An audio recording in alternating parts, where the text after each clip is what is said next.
Hello bachcho, let's read this question. The question says that if x plus 1 and x minus 1 are the factors of ax cube plus bx square plus cx plus d, comma, then which of the following is true? Here is 4 option given. इस question में कहा जा रहा है कि x plus 1 और x minus 1 क्या है, फैक्टर्स हैं ऑफ द गिवन एक्सप्रेशन के. हमें बताना है कि इनमें से कौन सा ऑप्शन करेक्ट होगा या ट्रू होगा. चलिए इसको सॉल्व करते हैं स्टेप बाय स्टेप. यहाँ लिखेंगे सबसे पहले हम लोग क्या, की कॉन्सेप्ट, राइट. तो यहाँ पे की कॉन्सेप्ट में क्या यूज करेंगे हम लोग, फैक्टर थ्योरम यूज करेंगे. Factor theorem, right. होता क्या है ये कि अब polynomial polynomial f of x has a factor x minus a if and only if f of a is equals to 0, right. तो अब यहाँ पे हम फैक्टर थ्योरम का यूज करेंगे. इसको सॉल्व करते हैं आगे. सबसे पहले यहाँ पे क्या करेंगे हम लोग, लेट कर लेंगे f of x is equals to ax cube plus bx square plus cx plus d. हमने इसको लेट कर लिया है. नाउ यहाँ पे क्या लिखेंगे हम लोग, हमारे पास x प्लस 1 और x माइनस 1 इसके फैक्टर हैं. तो x plus 1 is equals to यहाँ पे 0 रखेंगे. यहाँ से x की वैल्यू माइनस 1 आ जाएगी. अब यहाँ पे हम क्या करेंगे, x की वैल्यू माइनस 1 रखेंगे f ऑफ x में. So f of minus 1 that is equals to, यहाँ पर आप देखोगे a इंटू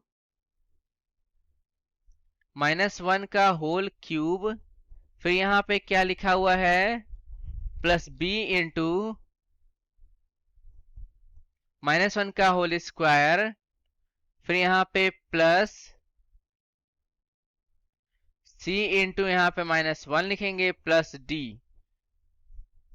और यहाँ पर f ऑफ माइनस 1 क्या होगा, 0 हो जाएगा. इज इक्वल्स यहाँ पे माइनस 1 का क्यूब कितना होता है, माइनस 1 होता है. तो माइनस 1 इंटू ए यानी कि माइनस a लिखेंगे. प्लस माइनस 1 का होल स्क्वायर प्लस 1 होता है तो यहाँ पे b लिखेंगे. प्लस माइनस यहाँ पे माइनस c, फिर प्लस में d लिखेंगे. इसको इस प्रकार लिख सकते हैं, minus a plus b minus c plus D is equals to 0. इसको इक्वेशन फर्स्ट मान लेंगे हम लोग, राइट. अब यहाँ पे लिखेंगे ऑल्सो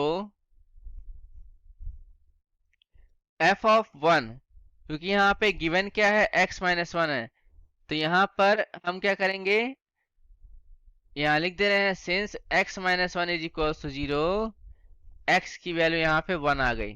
तो f of 1 is equals to a multiply 1 का whole cube plus b multiply यहाँ पे 1 का whole square plus c multiply यहाँ पे 1 प्लस d लिखेंगे. और ये 0 के इक्वल हो जाएगा. That is equals to what, a plus b plus c plus d.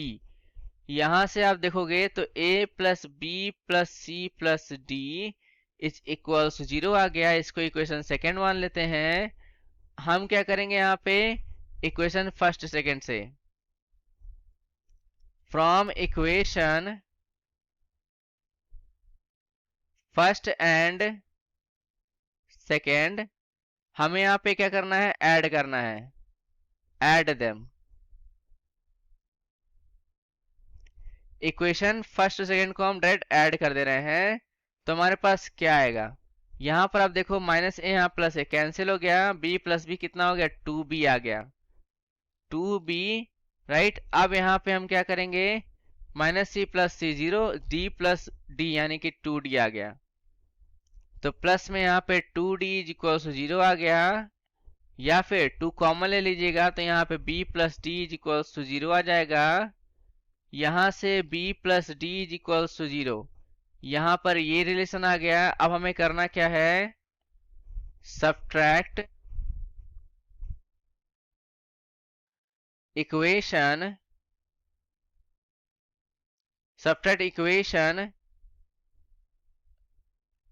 First from second we get, right. यहाँ पे इक्वेशन सेकेंड क्या है देख लेते हैं। a plus b plus c plus D is equal to 0। तो a plus b plus c plus d minus, यहाँ पे हमें minus a plus b minus c plus D is equal to 0 लिखेंगे। यहाँ पे a plus b plus c plus d minus minus plus, यहाँ पे a हो जाएगा माइनस यहाँ पे b हो जाएगा प्लस c हो जाएगा minus d is equal to 0 आ जाएगा।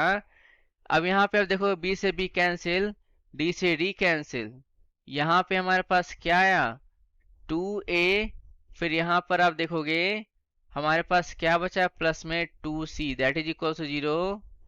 तो 2 कॉमन लेंगे तो a plus C is equal to 0 आ गया।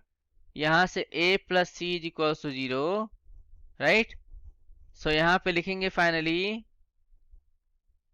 हैंस ऑप्शन, कौन सा करेक्ट है ऑप्शन देख लेते हैं। यहाँ पर हमारे पास करेक्ट है ऑप्शन, आप देखोगे b प्लस डी, यहाँ हमने निकाला है क्या b plus D is equal to 0 और a plus C is equal to 0। तो a plus C is equal to 0 और b plus D is equal to 0, option C और डी दोनों करेक्ट है हमारे पास। Hence options C and D are correct, right? तो यहाँ पे हम इसको हाइलाइटर से हाईलाइट कर दे रहे हैं, तो ये हमारा रिक्वायर्ड आंसर आ जाएगा, राइट। तो यहाँ पे हमारे पास b plus D is equal to 0 भी आया है और a plus C is equals to 0 भी आया है, right. So I hope you understood well, best of luck.